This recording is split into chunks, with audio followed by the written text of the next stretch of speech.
Shalom jemaat yang terkasih dalam Tuhan kita Yesus Kristus. Pada saat ini kita akan merenungkan kebenaran firman Tuhan yang terambil di dalam kitab Yeremia pasal 2 ayatnya yang ke-1 sampai dengan ayatnya yang ke-25. Karena terhalang dengan waktu durasi video pada saat ini, saya menganjurkan agar jemaat sekalian, saudara yang terkasih, untuk secara pribadi membaca keseluruhan pasal 2 ini dari ayat 1 sampai dengan ayatnya yang ke-25 saja. Bapak Ibu Saudara di seluruh Tuhan, tema perenungan firman Tuhan kita pada renungan kita pada saat hari ini, saya berikan tema jangan pernah meninggalkan sumber air. Jangan pernah meninggalkan sumber air. Yang pada inti fokusnya itu jangan pernah meninggalkan Tuhan.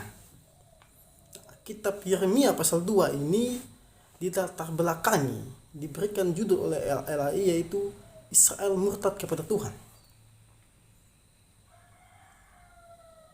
Israel murtad kepada Tuhan. Artinya Israel meninggalkan Tuhan.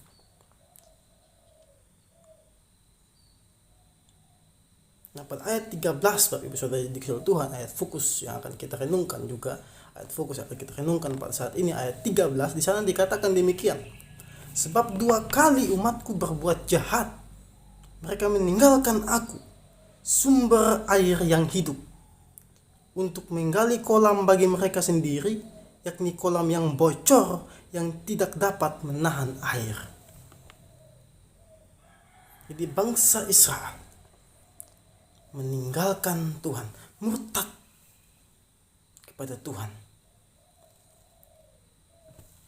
Tercatat dengan jelas dalam kitab Yeremia. Mereka murtad terhadap perintah Tuhan. Mereka melanggar perintah Tuhan.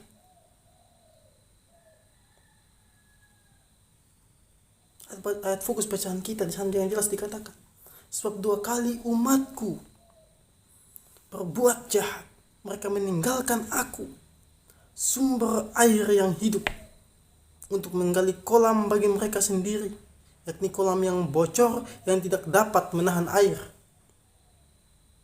Kita melihat bahwa hubungan orang percaya dengan Tuhan itu ibaratkan digambarkan dengan sebuah tanaman atau pohon dan sumber air itu sendiri. Jadi pohon tidak dapat hidup sekalipun ia tertancap dalam tanah, apabila ia jauh dari sumber air itu, maka dia tidak akan hidup. Tanaman atau pohon tidak bisa bertumbuh, tidak akan menjadi kering, akan gersang, dan pada akhirnya akan mati apabila kekurangan air atau tidak cukup air. Begitu pula kehidupan orang percaya yang sangat tergantung sepenuhnya kepada Tuhan. Karena Tuhanlah sumber air kehidupan itu. Yeremia 2 ayat 13 dengan jelas di sana dikatakan, Tuhan adalah sumber air kehidupan itu sendiri.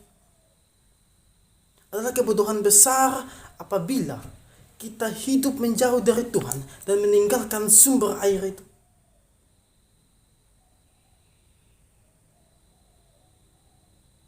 Meninggalkan Tuhan,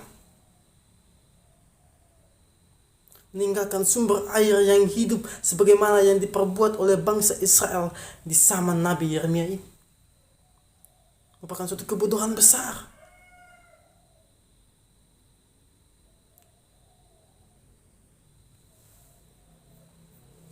Apa yang diperbuat oleh bangsa Israel ini merupakan hal yang benar-benar sangat mengecewakan dan sangat melukai hati Tuhan. Pernahkah suatu bangsa, dalam Yeremia 2 ayat 11 di sana dikatakan, pernahkah suatu bangsa menukar Allahnya, meskipun itu sebenarnya bukan Allah, tetapi umatku menukarkan kemuliaannya dengan apa yang tidak berguna. Di sini ada terjadi suatu perbandingan. Bangsa lain saja tidak pernah menukar Allahnya, meskipun Allah itu bukan Allah yang hidup, bukan Allah yang benar. Tetapi bangsa Israel ini murtad kepada Tuhan, meninggalkan sumber air hidup itu. Sehingga apa Bapak Ibu Saudara dikasihi Tuhan, orang percaya baiklah memiliki cara hidup seperti pemazmur. Seperti pemazmur yang selalu berada dekat dengan sumber air. Contoh yang sangat dekat dalam Alkitab dapat kita perhatikan. Seperti pemazmur tidak pernah meninggal, yang selalu ingin dekat dengan Tuhan, yang selalu berada dekat dengan sumber air itu. Di dalam Mazmur 1 ayat 2 dan 3 di sana dikatakan, yang kesukaannya ialah Taurat Tuhan, dan yang merenungkan Taurat itu siang dan malam. Ia seperti pohon yang ditanam di tepi aliran air, yang menghasilkan buahnya pada musimnya, dan yang tidak layu daunnya. Apa saja yang diperbuatnya berhasil. Mazmur 1 ayat 2 dan 3. Ada dampak luar biasa bagi orang yang tinggal dekat dengan sumber air, yaitu senantiasa menghasilkan buah, tidak pernah layu, dan apa saja yang diperbuatnya berhasil. Pohon yang tertanam di dalam tanah, yang memiliki sumber air, asupan air yang baik, akan tetap menghasilkan buah, akan tetap hidup. Ia tidak akan layu. Ia akan menghasilkan buah pada waktunya, pada musimnya. Dan ia akan tumbuh subur. Demikian pula orang percaya.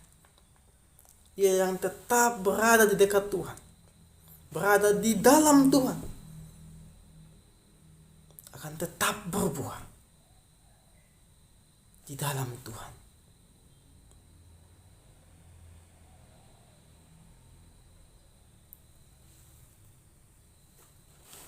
Apabila keadaan sebaliknya terjadi, orang yang tidak hidup di dalam Tuhan, tidak hidup di dekat sumber air hidup itu, maka kehidupannya akan jauh dari kata kesuburan. Keadaan sebaliknya dialami oleh orang-orang yang hidup jauh dari Tuhan, yang meninggalkan sumber air hidup itu. Dalam Yeremia 2 ayat 13 dengan jelas dikatakan, mereka menggali kolam bagi mereka sendiri, yakni kolam yang bocor yang tidak dapat menahan air. Sumber air itu adalah Tuhan Yesus Kristus dan firman-Nya yang kudus. Banyak orang Kristen rajin datang ibadah, tetapi hanya sekedarnya, dan hanya untuk mendengarkan firman Tuhan sambil lalu. Tidak ada kerinduan benar-benar untuk memasuki hadirat Tuhan. Tidak ada kerinduan untuk benar-benar untuk mau hidup, untuk mendengarkan Taurat Tuhan, mendengarkan firman Tuhan. Tetapi hanya karena sebuah formalitas semata.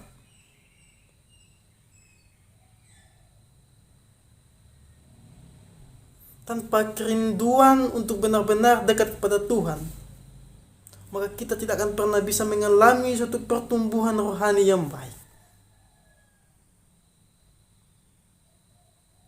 Maka kita tidak akan pernah bisa mengalami bagaimana merasakan kehidupan di dalam Kristus.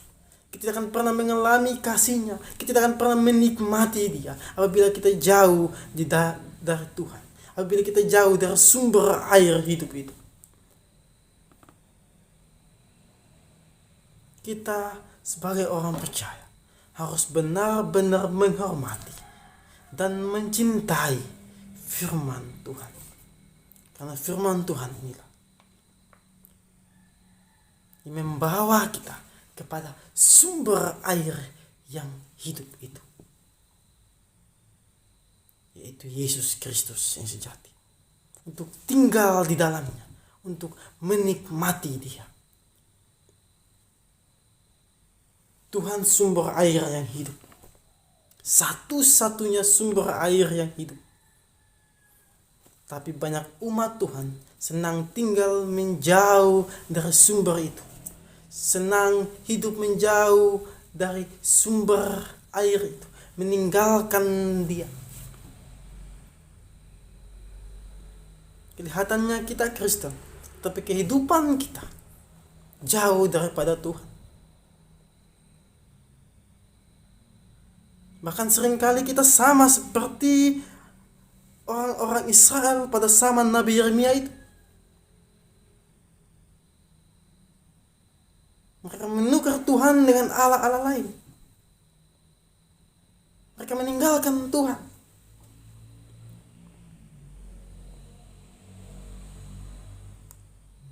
Tapi ibu saudara di dalam Tuhan, di dalam kitab Yohanes 7 ayat 38, di sana dikatakan, barang siapa percaya kepadaku, seperti yang dikatakan oleh kitab suci, dari dalam hatinya akan mengalir aliran-aliran air hidup. Seperti dikatakan oleh kitab suci, maka dari dalamnya akan mengalir aliran-aliran air hidup. Barang siapa yang percaya kepada Yesus Kristus, ia tidak akan pernah dahaga, ia tidak akan pernah haus, ia akan senantiasa dikenyangkan, ia akan senantiasa dibuat puas oleh kehidupan yang benar-benar hidup untuk menikmati Tuhan.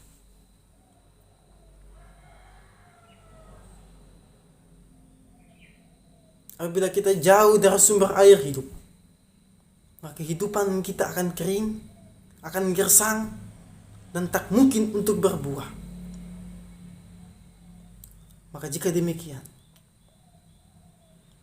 maka kita akan tinggal menjadi ranting-ranting yang kering, yang tinggal menunggu waktu untuk dipangkas dan dibuang di dalam api yang membara.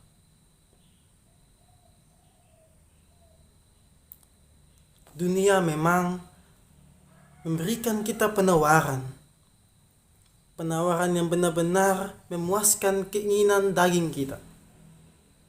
Tapi jangan kita terlena dengan dunia ini. Sudah seharusnya kita, setiap orang percaya, tidak hidup menurut dunia ini, tetapi hidup menurut kebenaran yang telah difirmankan Tuhan. Hidup menurut kebenaran telah tercatat di dalam firman Tuhan.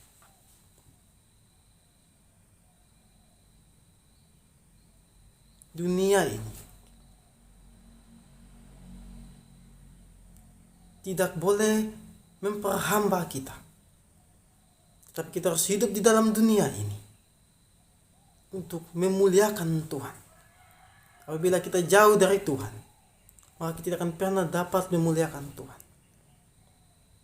Saudaraku yang terkasih dalam Tuhan kita Yesus Kristus, hidup di dalam Tuhan butuh satu komitmen.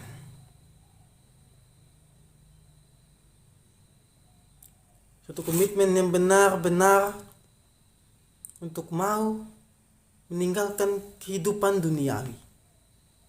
Komitmen yang benar-benar untuk mau hidup di dalam Tuhan. Ketika kita berkomitmen untuk meninggalkan kehidupan duniawi, maka pada saat itu juga kita harus berkomitmen untuk hidup dalam Tuhan. Demikian pula sebaliknya. Ketika kita berkomitmen untuk hidup di dalam Tuhan, maka pada saat itu juga kita harus berkomitmen untuk meninggalkan kehidupan lama kita.